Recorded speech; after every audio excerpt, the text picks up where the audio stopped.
record on this computer. Okay, great. So before starting the session, quick update on what we are going to see here. And most of you guys would be aware of this. But for those who are very new, you can mute yourself to avoid background noise. By default, you will be muted. And in case if you have any doubts, you can ping in the chat option of Zoom. Something which is related to the topic. I know hacking is a very vast topic here, and please don't get deviated. So anything which is related to what we are seeing here, yes, you can ping in the chat option of Zoom. And in case if I'm not answering this, yes, we also have a Skype group. We'll send you the a link for Skype group. Before Skype group, we have, you can turn off your webcam because I can see a lot of webcams being turned on. Probably that might not look good. So you can turn off your webcam. And yes, for troubleshooting, we have Skype group enabled. So Skype group. Okay, we have a session happening in Zoom. Yes, so we have this happening in Zoom. And after session, post session, suppose in case if you have any doubts, we have Skype group here. We'll share you the link of Skype group. We have 2 groups in Skype. So you can join any of these groups. Please don't join 2 groups and ask your questions in 2 groups. So we have created Skype groups and we have volunteers in this Skype group who are already added. So in case if you have any doubts, you can go to Skype, type #doubt, and you can say, I have this doubt, right? And for sure, this doubt will be cleared. And in case if you need any help, means if you're not getting any output, if you're getting error, if you need someone to troubleshoot you, then you can type help and you can type installing Kali Linux. Fine, installing Kali Linux or whatever it is. Fine. So what we'll do, we'll assign a volunteer to you, asking the volunteer to help you. So he'll ping you in person and he'll troubleshoot your error. Fine. So we have this Skype group. Please make use of this Skype group. Skype group is where you can actually, clear all your errors, troubleshooting and doubts. Fine. And class notes, yes, class notes and videos will be shared in Google Drive. So you can download. I hope Soumita has given you what to do and how to download these videos. In case if you have any issues, yes, save a copy of this video and start downloading. Right?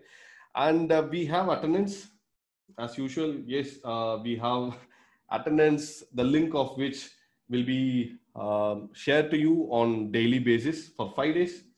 And you can fill in your attendance. And okay, there is one more thing here. We have assignments. We have started this from this session. We have assignments which will be given on timely basis. It is not mandatory, but it is always good for you to complete assignments. So we'll give you periodical assignments, and people who submit assignments regularly and who submit assignments with proper answers, we are going to select 20 people from this crowd, 20 people from this crowd, from the participants. And these 20 participants will be admitted for our next paid training. For our next paid training, which is starting on 21st of this month. Fine, and it's a 10 days hacking training. It's a little advanced than what you have already seen. So it's a 10 days ethical hacking training, which is a paid training. So people who submit the assignments and write answers for the assignments, yes, 20 of you guys will be selected for the paid training. It will be free of cost and it will be offered to you. So please take care of the assignments, consider it to be serious, and try to work with that, right? And okay, we'll start with today's session. Hacking, ethical hacking. As I told, ethical hacking is a very vast field, and it's going to cover a lot of things here, right? We are going to see a lot of things. To keep it on a plain text, this is the basics of, or you can call it as the fundamentals of ethical hacking. fundamentals of ethical hacking, what is needed, what fundamentals is needed, what knowledge is needed, and how to work with Kali Linux. Yes, we all have worked with Kali Linux. You should have installed Kali Linux, and few should be new to Kali Linux. So this 5 days of training, we are going to search, or we are going to learn a lot of things about the basics or the fundamentals of ethical hacking, along with how to use Kali Linux for the basic enumeration or scanning of whatever purpose it might be. Fine. So most of the syllabus, what we are going to concentrate will be based on enumeration. Right? It is going to be based on enumeration. And what do you mean by enumeration? Enumeration is also called as, you can call it as information gathering, or you can call it as reconnaissance.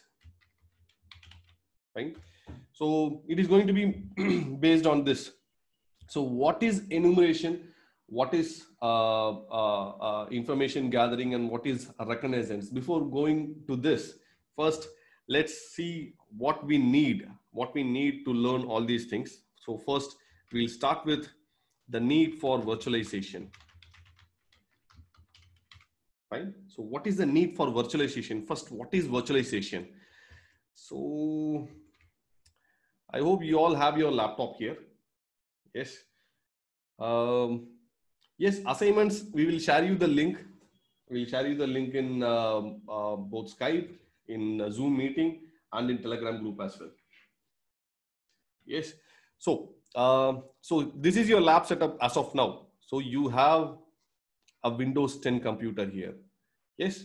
This is your laptop, or this is your home computer here, where you have Windows 10 installed, or Windows 8, or you have some other operating system which is installed. Perfect. Now, we are going to practice hacking. And when you say hacking, probably you are going to download few softwares, X, Y, Z. Fine. You are going to download these softwares from internet, and you are going to install this in your Windows 10. And if it is Photoshop, if it is CorelDRAW, if it is CAD, softwares like that, you don't have to worry about that. But these softwares are meant for hacking. You call it as ethical hacking, but still these softwares are meant for hacking.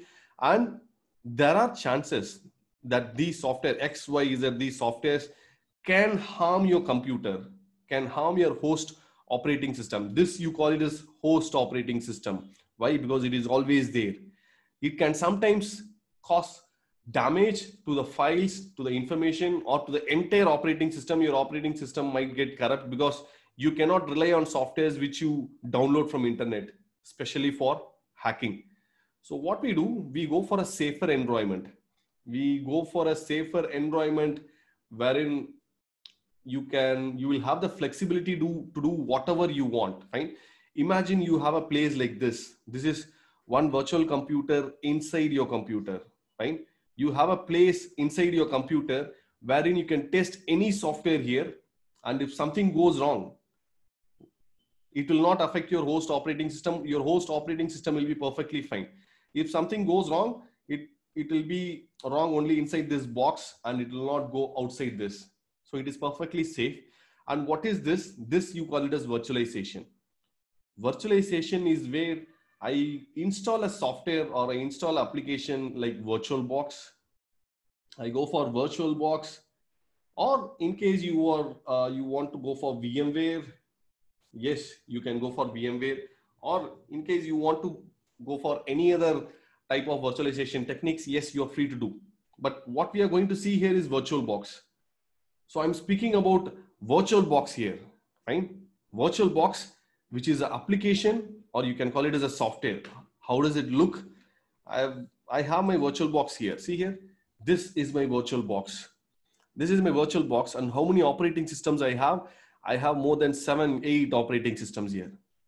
Fine. If I'll install all these operating systems, I'll show you how to install this. And if something goes wrong, with this operating system, I'll right click and I'll say remove. So the operating system will be gone.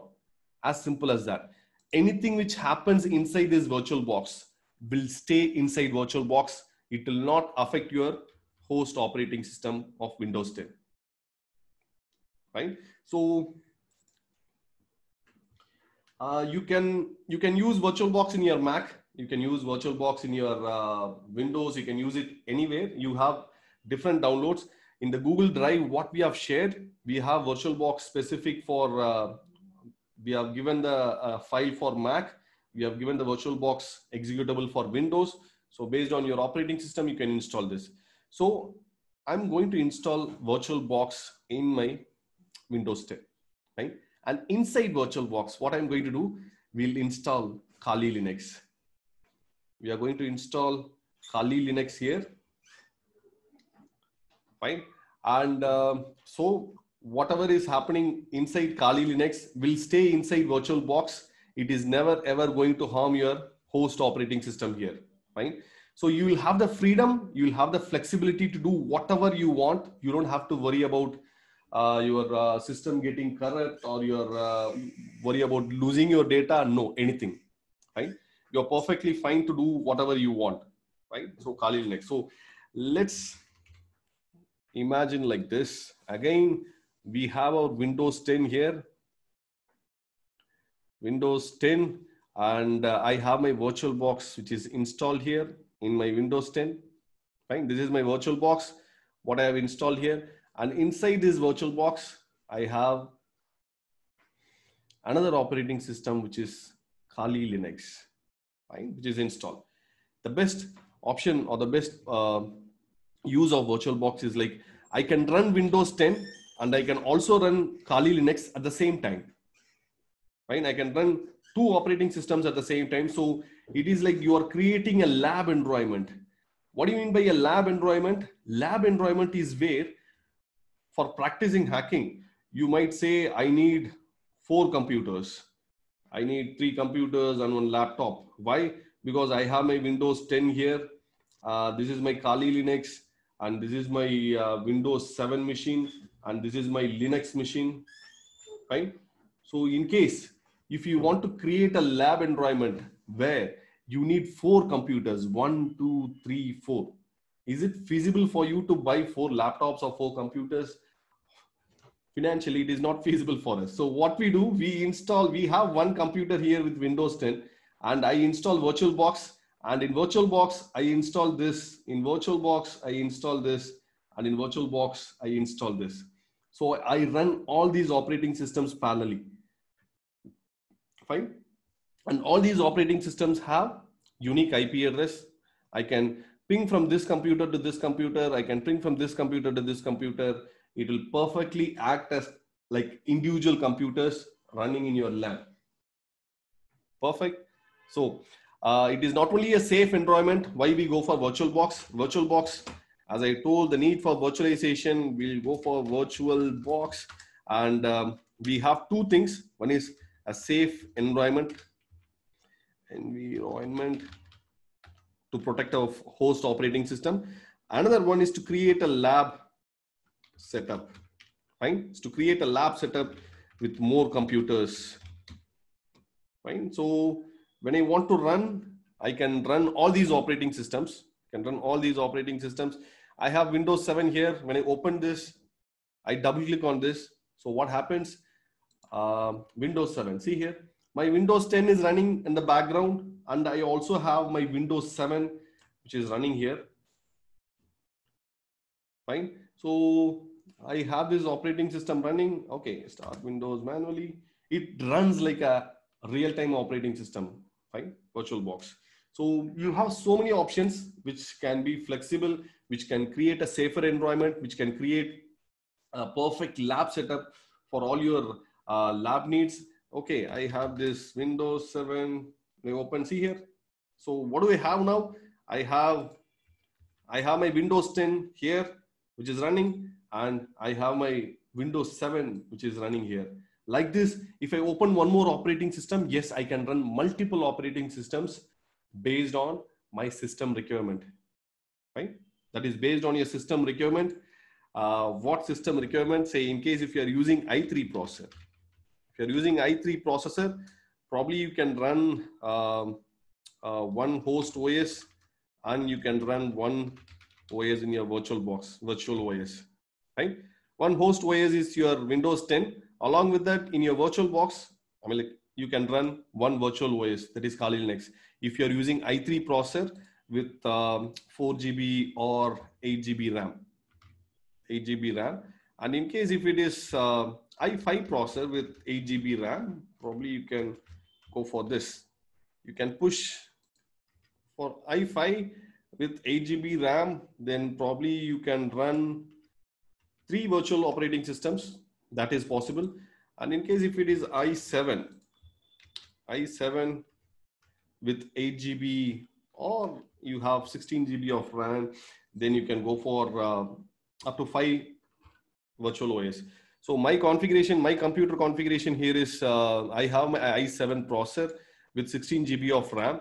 So I can push up to 5 operating systems at the same time.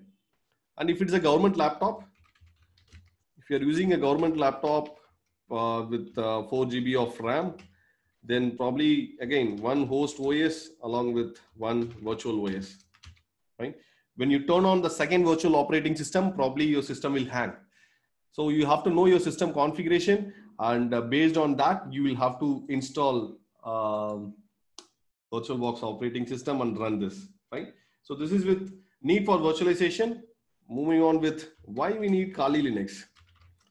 Why Kali Linux? You should be asking, can I use Ubuntu? Can I use Parrot operating system? These are different operating systems. You have so many options when it comes to operating systems. Can I use Parrot? Can I use BlackArch? Can I use Deft operating system? There are so many operating systems, but they are for different purpose. Kali Linux, what we are using here, Kali Linux is best for CEH, means ethical hacking, which is a base operating system which has 300 plus softwares. It has 300 plus softwares which is inbuilt, right? All softwares is inbuilt. So when you install Kali Linux, you have all the softwares which is inbuilt. So you don't have to worry about downloading softwares and using it again, right? So you have these many softwares which is inbuilt in Kali Linux. And Parrot OS, in case if you're interested in wireless pen testing, or in case if you're interested with radio frequency, yes, you can go for Parrot OS. You have a lot of dependencies here. BlackArch is for pen testing and Deft is for forensics. So based on what you're going to learn, if you're going to learn something based on wireless radio frequency, go for Parrot OS. Pen testing, BlackArch will be good. Forensics, Deft operating system will be good. All these operating systems are open source. You can download it from internet. And BlackArch is like 30 gigs of, it's a huge operating system, but it's good. It has so much of options there, right? So the reason why we go for Kali Linux is because it has inbuilt software which is needed for you guys to practice with the tools needed for ethical hacking or whatever you want related to hacking. Yes. So after this, third, steps in hacking. Steps in hacking, we have whatever types of hacking you have, right? We have few steps to be followed, which is mandatory and which is universal. It is common. First one is information gathering. Second one is scanning. Third one is vulnerability assessment. I'll explain what these are and then we'll move on. Vulnerability assessment and exploitation. And then you have privilege escalation. And then you have maintaining access. And then you have covering trucks. Right? So I have to tell you this, hacking, okay, we'll keep it as ethical. Fine. Ethical hacking here is, it's going to be offensive. It's offensive learning. Right? What do you mean by offensive learning? We have two types of learning here. One is defensive, the other one is offensive. I'll explain what is defensive and offensive. Okay. In case if you are learning certifications like CCNA, Cisco Certified Network Administrator, Microsoft certified solutions architect or server administrator, whatever, fine. Certifications by Cisco, Microsoft, and a lot of other certifications, they are called defensive learning. Why you call it as defensive learning? We call it as defensive learning only because when you're getting trained for CCNA or MCSA or MCITP or whatever certification, right? What you will learn, you will say, okay, I have my network, I have my server, and my objective is to create a safer environment. I have to configure my server, fine. I have to configure my server in a secure way so that if someone tries to attack, I can stop that attack. I can stop this attack. Why? Because I've configured my server strongly. I have enough configuration done in my server so that if someone tries to attack, I can stop it. This is defensive learning. What is defense? You are not attacking. You are just defending attacks, right? This is an attack from outside and you are trying to defend. So training certifications like this, probably they are a defensive learning wherein you will learn how to defend any attack. But ethical hacking, right? Ethical hacking, what we are going to learn here, it will be something like this. We'll consider there is a server. We don't know whose server is that.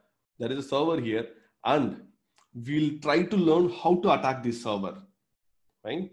We'll be the person who is attacking. So we'll learn how to attack this server, how to attack a web application, how to attack a network, how to attack a lot of different entities, right? So this is not defensive learning. This is offensive. So during the course of this, we might learn a lot of offensive strategies, and I would request you to use it in a proper way. Don't use it or don't come up with, don't use it. Don't take it in a bad way and use it for a bad purpose, right? We have a lot of do's and don'ts. I'll tell you what do's and don'ts we have. If I say something which you can do, yes, you're perfectly fine to do that. If I say, please don't do this, right? Then that means you don't have to do that, right? You should be doing that. I hope you all are aware of cyber laws in India. It is very strict. So we have so many laws.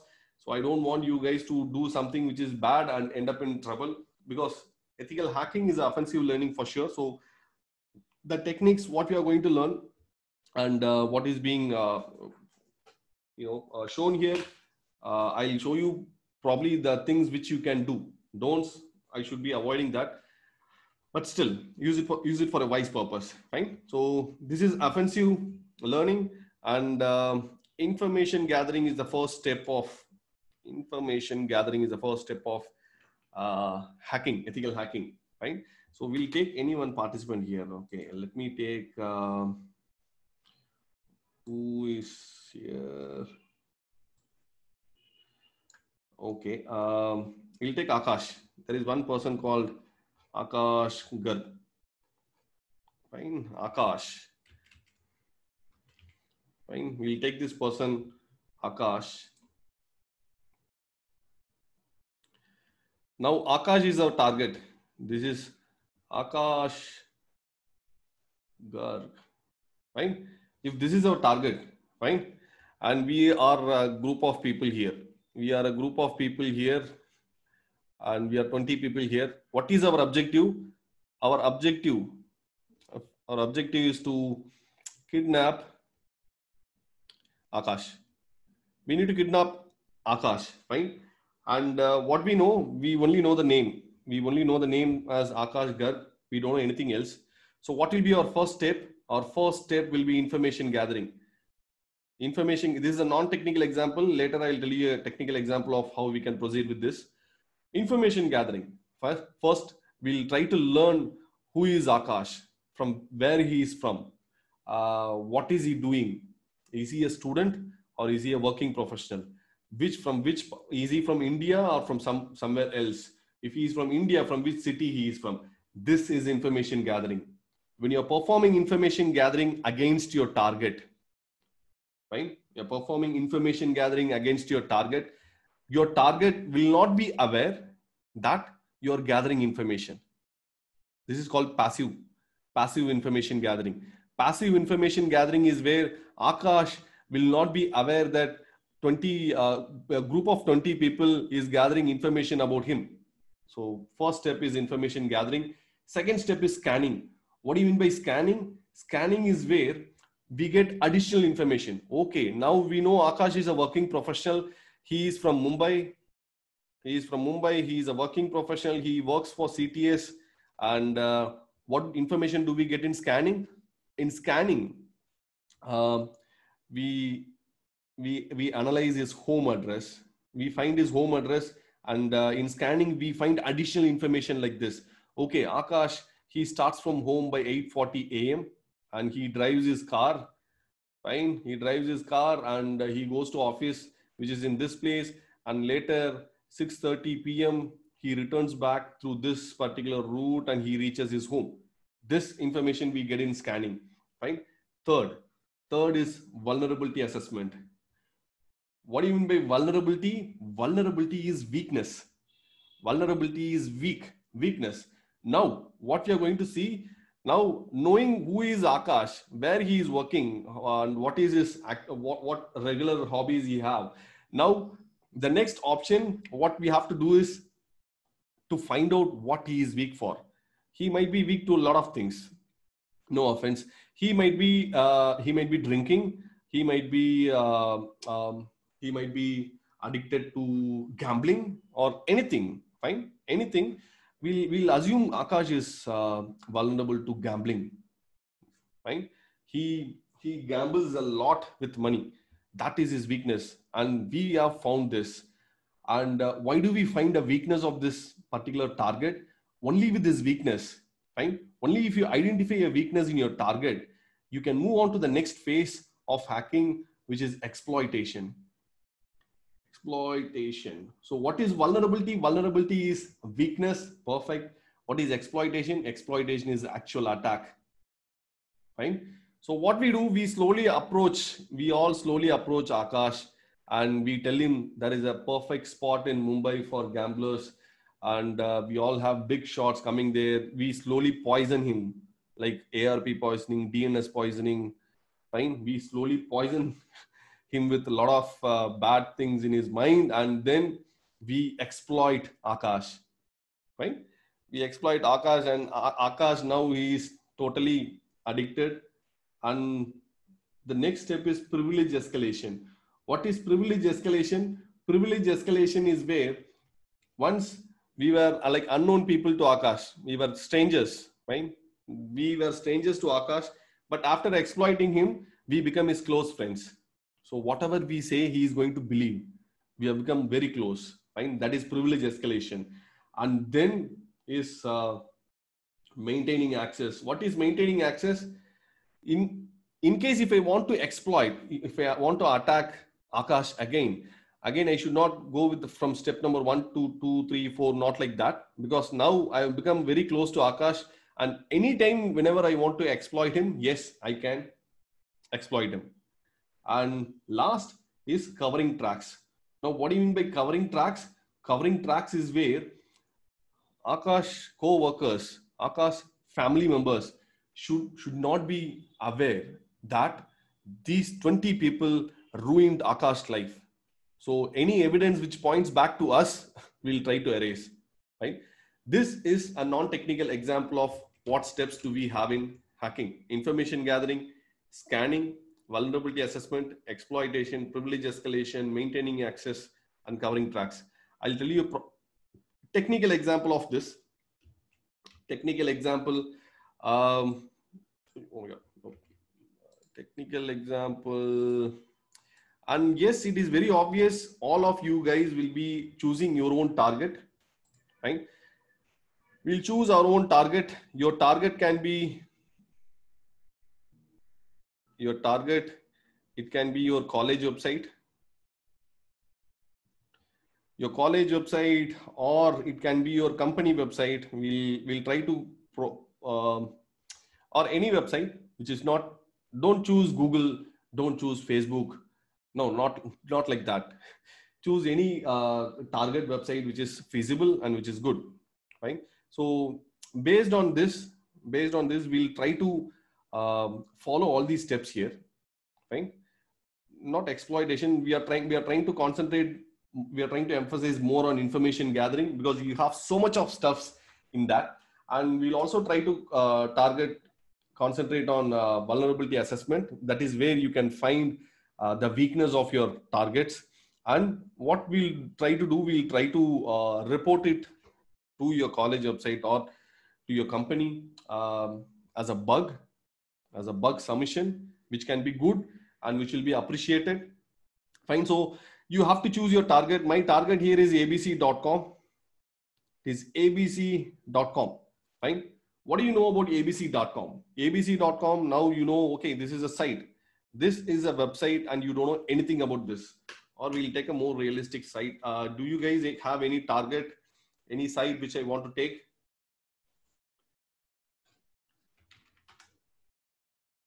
PSG CAS, Velamal. Okay, we'll take PSG CAS. Velamal, PSG CAS. Okay. PSG College of Arts and Science. It's in Coimbatore. We'll take this, right? PSG CAS. And we'll take this as a target.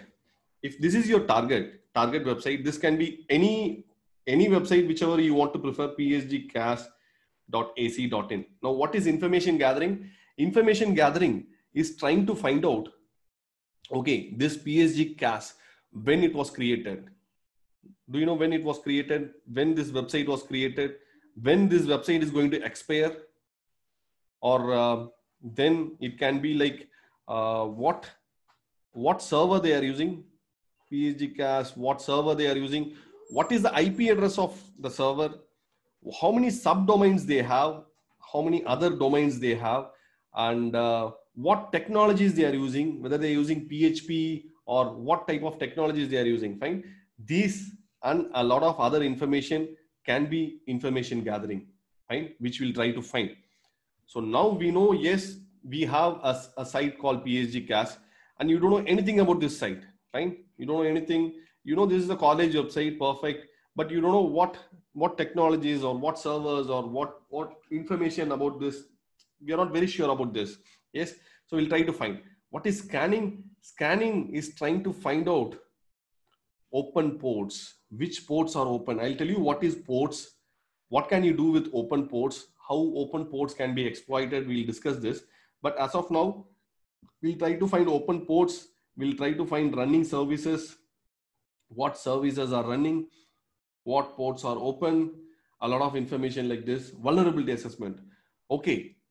For this particular technology and for this particular server, say for example, if PSG CAS is using Apache server, fine, Apache 2.4.1. If this is a version of server, what they are using, PSG CAS, now I need to find vulnerabilities. So I'll search Google and I'll try to find this particular version of Apache is vulnerable to what types of attack. Right? That is why information gathering and scanning are the most important phases of hacking. Right? I'll tell you a very practical example. This is your target and you want to hack your target's mobile. Right? You want to hack your target's mobile. I'll tell you what is information gathering and scanning.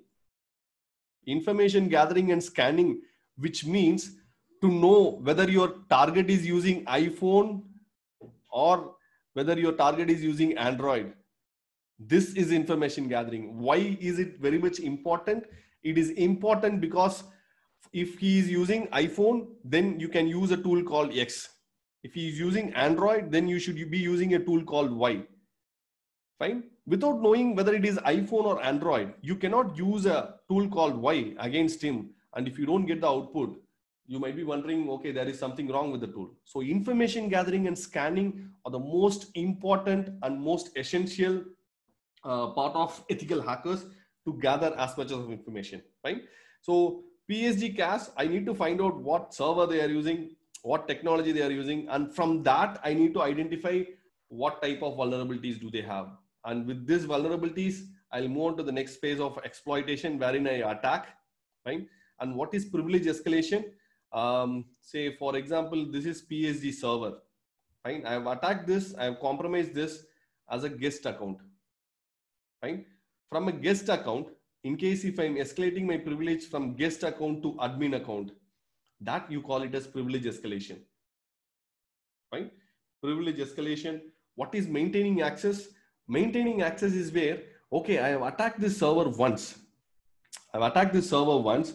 Again, 1 week later, I want to attack this server again. What should I be doing? I cannot follow information gathering, this, and I cannot come back again. So what I do when I compromise this server, I install a Trojan, I install a malware, I install a virus, right, inside this server. Why? Because this malware, this Trojan is going to help me, is going to give me whatever information I need and whenever I need. Right? Just like how your computer gets infected with the virus. Same like when I compromise a server, the first thing which I do is this. What? I try to install a Trojan, a malware, a rat, or a virus inside the server. So whenever I need some information, probably it is going to give me all the details. Right? And what is covering tracks? Covering tracks is deleting all these files, all the log files, which is going to point back to me, right? So this is with the steps of hacking, what we can do: information gathering, scanning, vulnerability assessment, whatever your target might be. Your target, is it a mobile? Is it a website? Is it a web application? Whatever it might be, fine. These steps of hacking are mandatory and it is universal, which is common for every entity, fine. So okay, fine. And we have different tools here. We have different different types of tools which we are going to see. We'll differentiate the tools based on this. Fine. I'll show you tools based on this. One is web-based tools, and then OS-based tools. We'll go like this because web-based tools are tools which are present in websites. You go to a website here, you open up a website.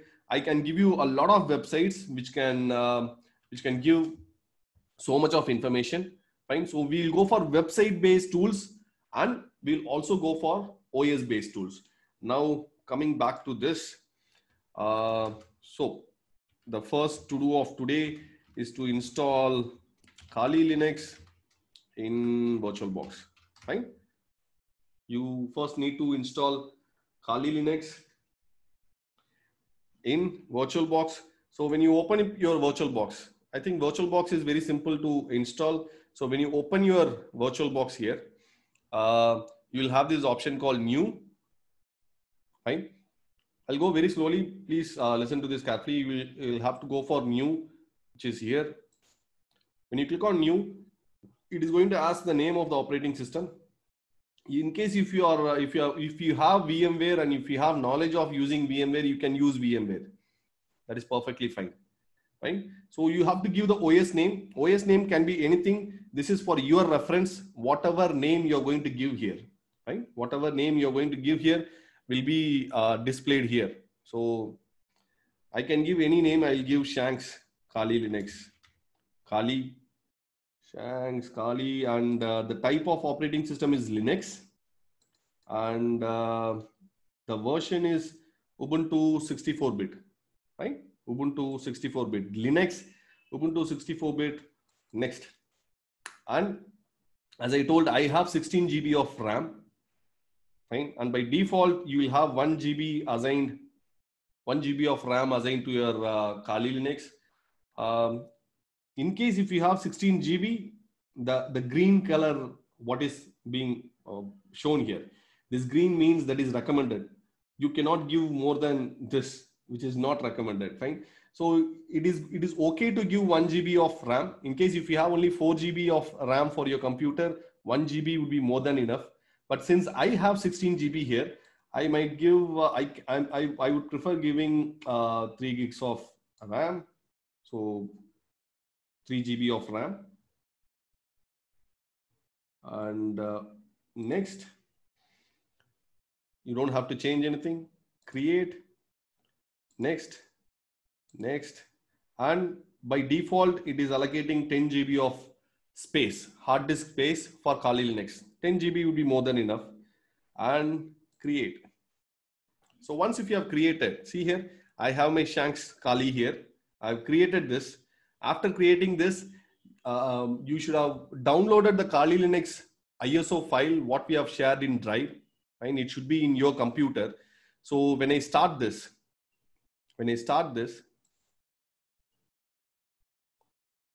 it will ask me the ISO file, right? So I have to click on this icon,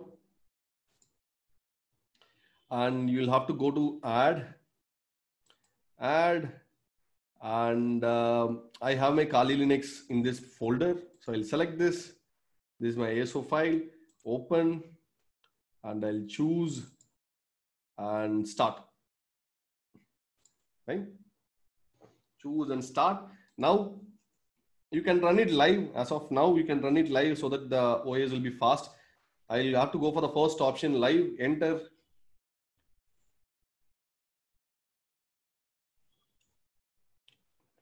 So I have my Kali Linux, which is booting.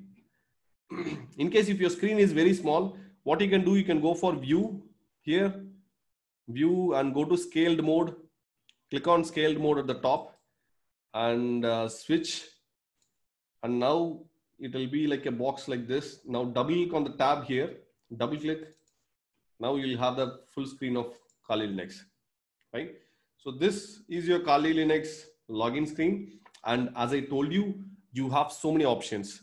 You have so many options inside this. Okay. Just like your Windows start icon here. Right? In Windows, you have the start icon here. And with the start icon, you have access to a lot of things. Yes, like that. For Kali Linux, you can go for the option which is at the top here. This option which is at the top. Click on this and see here, whatever I have told, information gathering, vulnerability assessment, and exploitation tools. You have so many tools. All these are softwares. When I click on information gathering, see here, we have so much of information gathering tools, which is mentioned here. So click on this, you have tools. Click on this, you have tools. You have so many tools here, right? So we'll try to cover maximum of tools during these 5 days. And another important thing which you have to note down in Kali Linux is to find the IP address. So when this is the terminal, which is the command prompt. Okay. This is the command prompt terminal here, which is at the top. And the command to find the IP address is if config, enter. Oh my God. Before that, let me show you this. In your Kali Linux, right? In your Kali Linux, you'll have to go to settings, right? You'll have to go to settings and you'll have network options, right? You'll have these network options here. Go to network, and this is in NAT. By default, it will be in NAT, but you have to change this to bridged adapter. Change this to bridged adapter and click on OK. This is one network setting which you have to do. And what is the difference between that? Okay, now this is your Windows 10 computer, right? And the IP address of your Windows 10 is 192.168.1.10. Say, for example, this is the IP address of your Windows 10. And you have installed Kali Linux. I mean, like you have installed VirtualBox here. And in VirtualBox, you have Kali Linux, which is installed. Kali Linux, right? And you will have network options, network settings, right? So in order to use these network settings, in order to find the difference between these network settings, fine. So we'll keep it as 1. This is operating system number 1 and operating system number 2. If you want 1 and 2 to be in the same LAN, if you want these two computers to act or to behave like they're in the same local area network. What do you mean by a local area network? You have your Wi-Fi in your home, and you have a desktop, you have a laptop, and you have a mobile which is connected to your Wi-Fi. Yes, you have all these devices connected to the Wi-Fi. Now I can call this as a LAN, local area network. All these devices belong to the single LAN. If you want your Windows 10 and Kali Linux to behave like two computers in the same LAN, what you have to do, you'll have to go for the option called bridged adapter in your network settings. You'll have to go for bridged adapter, right? In case you want this to be in different LAN,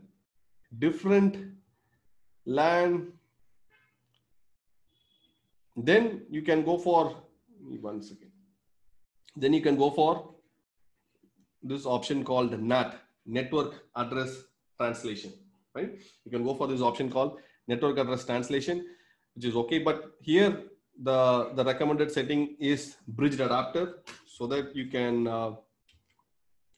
when you click on settings, network, it has to be in bridged adapter. So if it is in bridged adapter, perfect. Both your host operating system and guest operating system will be in the same LAN, fine.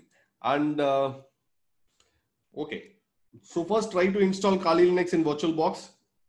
It's very simple. And after this, in information gathering, the first step of information gathering,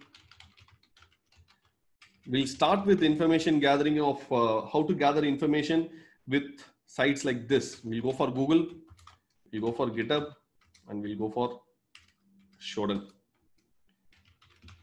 Fine.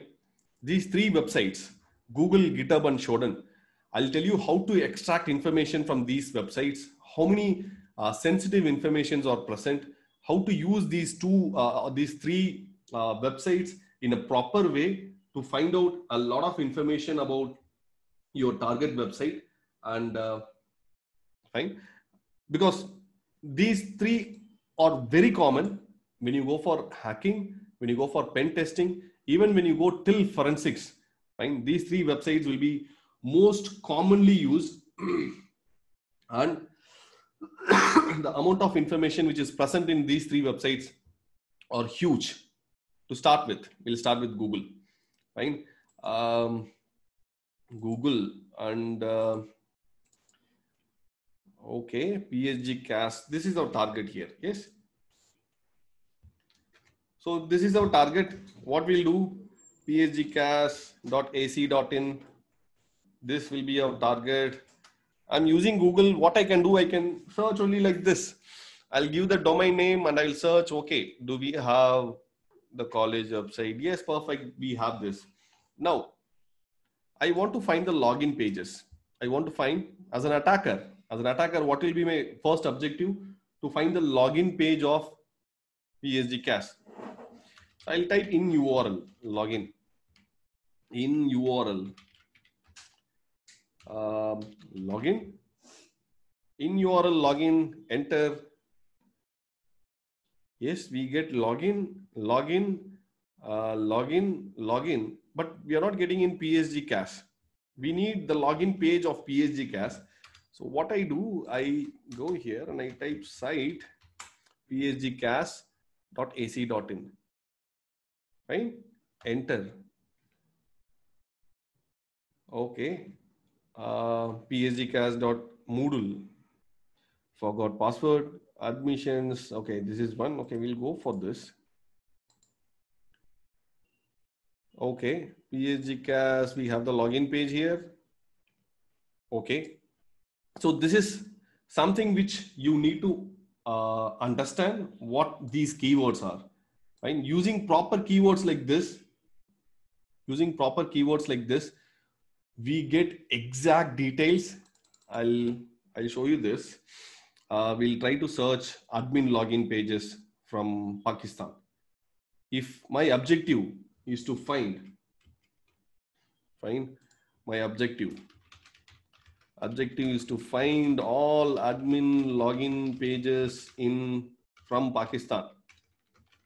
fine, regardless of what site it is. From all the websites of Pakistan, I want the admin login pages, right? If you do a general Google search, what you'll get, you'll say, you'll type like this, give me the list of all admin login pages from Pakistan. Probably we might type something like this. Yes, but Google might not understand what you're looking for, because Google is not a friend who is sitting next to you. Google will take this as a keyword, will take this as a keyword, will take will take a lot of these as keywords, and it will search all the websites, and it is going to give you results which might not be exact, which might be relevant. There are two types of results in Google: relevant results and exact results, right? What we need is exact results. So in case if I need exact results, what should I do? I should type something like this: in URL. I'll explain what is in URL, what is in text, what is in title, everything. I'll type in URL, admin, in URL. I'll give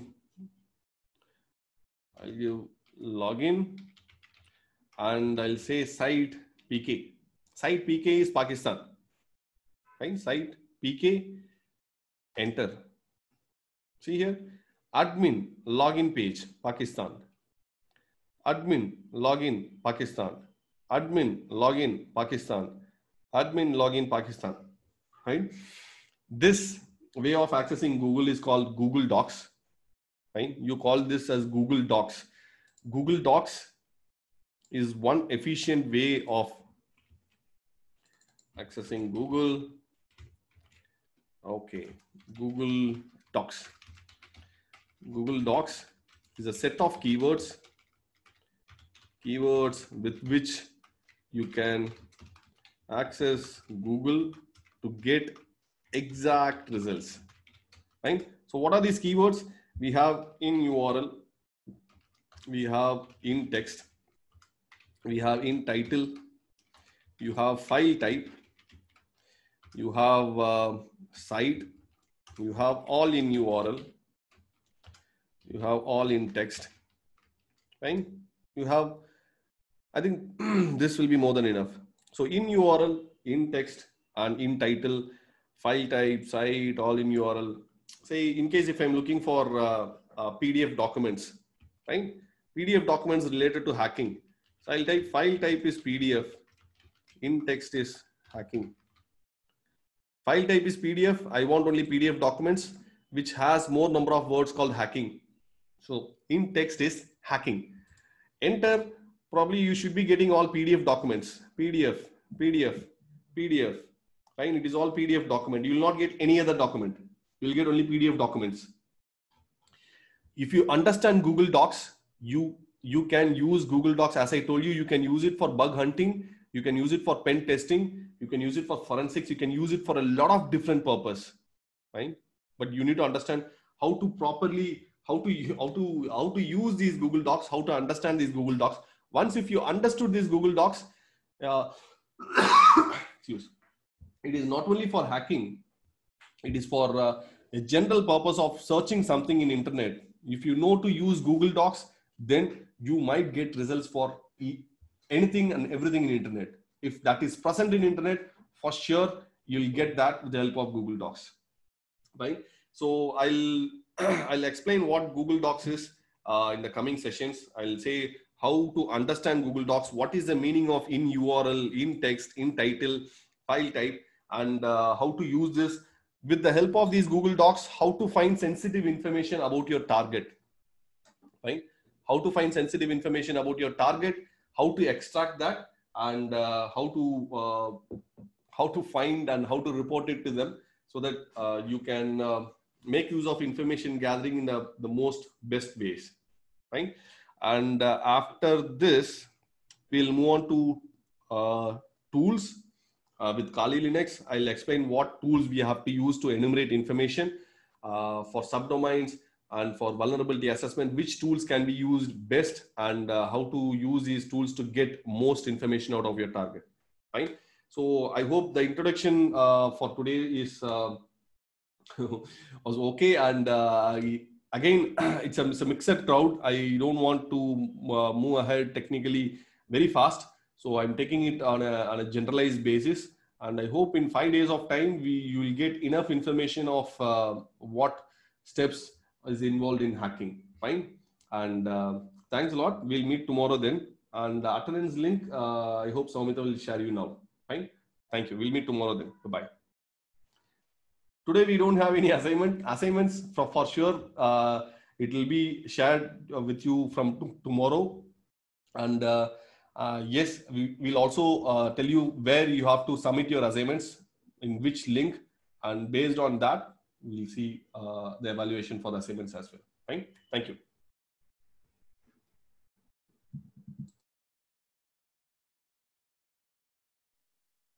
Okay, guys, I hope my voice is audible. So what I'm going, is my voice audible? Yes, okay, great. So what I'm going to do is I'm going to share you the attendance link now. And the Zoom meeting is going to be active for another 15 to 20 minutes. So I will first share you the attendance link for today. You go ahead, fill in your attendance and come back. In case if you need the Skype group link, you can come back. Okay, in case if you want assistance, you wanted to join the Skype group for doubt clearing session, you can come back and I will share you the Skype group link. Now I will be sharing you the attendance link. And if you need e-certificate, attendance is going to be calculated, and based on your attendance we are going to provide you e-certificate. So make sure you fill in your attendance every day. So I have shared the attendance link. Please go ahead and drop in your attendance. And once you're done, if you again need Skype group link, you can come back.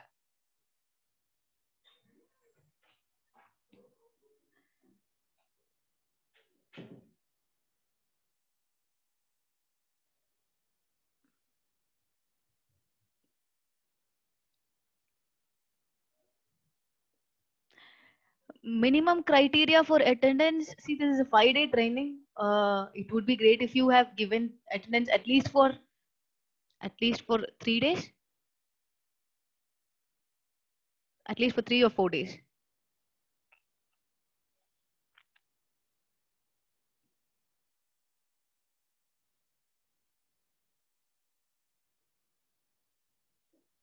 Okay, great. So now there are two Skype groups as sir told you. So I'm going to share you the first Skype group link. Okay, so those who need assistance, those who want their doubt to be cleared, you can go ahead and you can join the first Skype group link which I'm going to share. And once you have joined the Skype group, you can leave the meeting.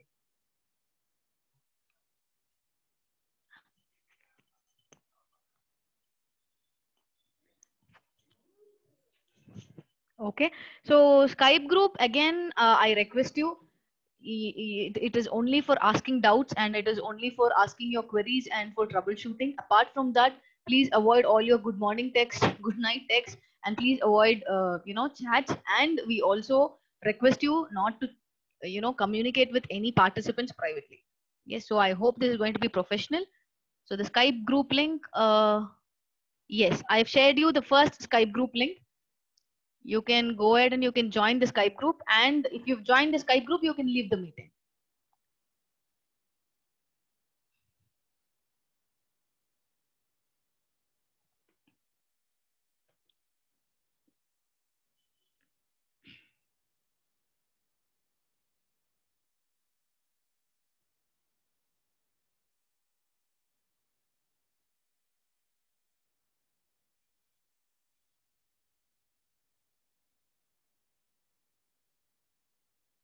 So the attendance link, I am sharing it again for the new participants who are inside.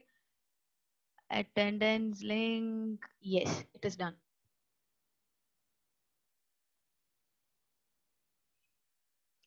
Yes, in Skype, make sure all your queries is related to the topic which is being discussed in the class. Apart from that, please do not come up with, questions which are not relevant to class.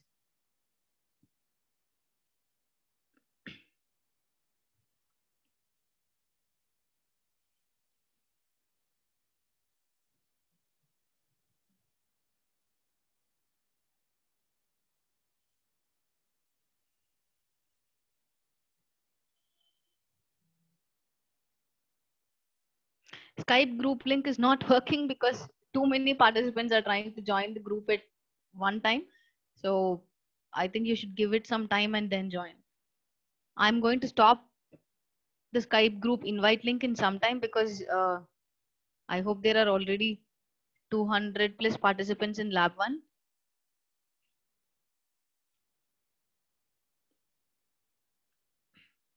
Yeah, you can leave. In case if you have joined the Skype group and in case if you have given your attendance, you can leave.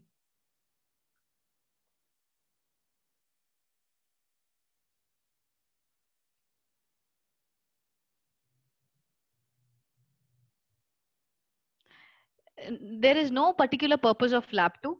We have 2 labs. I mean, since there are many participants, we have 2 labs wherein, like, you know, we can split the participants so that it doesn't become a mess.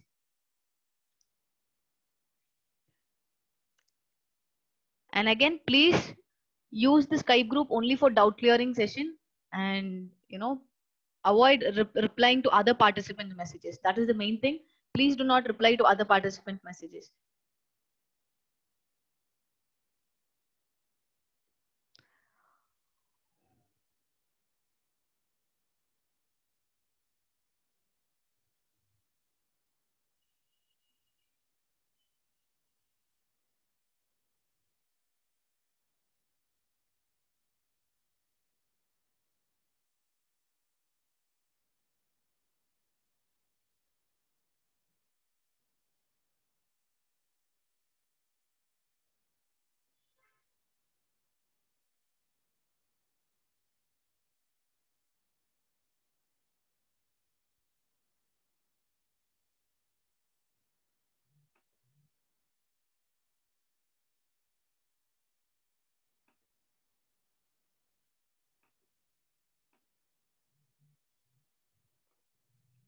Okay, so now Skype group 1 will not work because I've stopped the invite link for Skype group.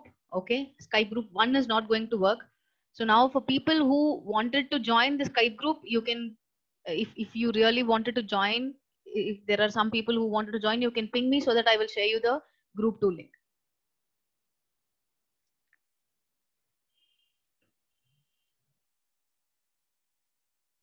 Session video will be shared in another 15 to 20 minutes. I will share you the drive link in Telegram group.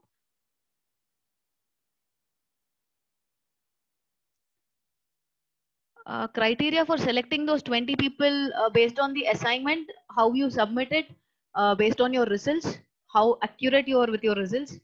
Yes, it counts, and all that counts.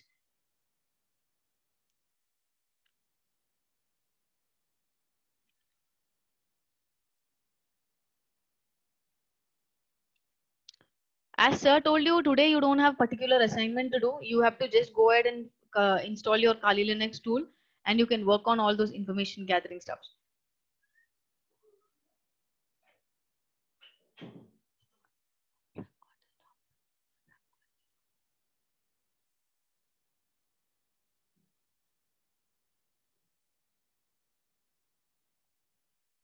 Okay, so for people who are asking, I am going to